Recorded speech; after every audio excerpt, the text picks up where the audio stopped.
సత్యసాయి జిల్లాలో helicopter windshield పగిలిన ఘటనలో విచారణకి హాజరయ్యారు రాప్తాడు మాజీ ఎమ్మెల్యే తోపుదుర్తి ప్రకాష్ రెడ్డి. సీకేపల్లి పిఎస్ లో 3 గంటలకు పైగా తోపుదుర్తి ప్రకాష్ రెడ్డిని పోలీసులు విచారించారు. విచారణలో 102 ప్రశ్నలు అడిగారు. హెలికాప్టర్ విండ్షీల్డ్ పగిలిన ఘటనతో తనకి సంబంధం లేదన్నారు Thopudurthi Prakash Reddy. Helicopter landing permission తీసుకున్నది కూడా తాను కాదన్నారు.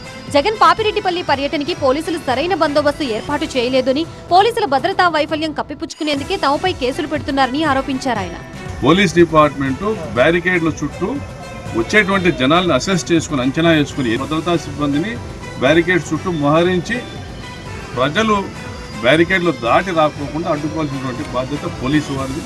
జగన్ హెలికాప్టర్ విండ్షీల్డ్ పగిలిన కేసులో కొన్ని ప్రశ్నలకి తోపుదుర్తి సమాధానమిచ్చారు. మరికొన్నిటిని దాటవేశారంటున్నారు అధికారులు. అవసరమైతే తోపుదుర్తిని మరోసారి విచారణకి పిలుస్తామన్నారు రామగిరి పోలీసులు. విచారణలో తేలే వాస్తవాల్ని బట్టి మరికొంతమందిని అరెస్టు చేయాల్సి ఉందని పోలీసులు చెబుతున్నారు.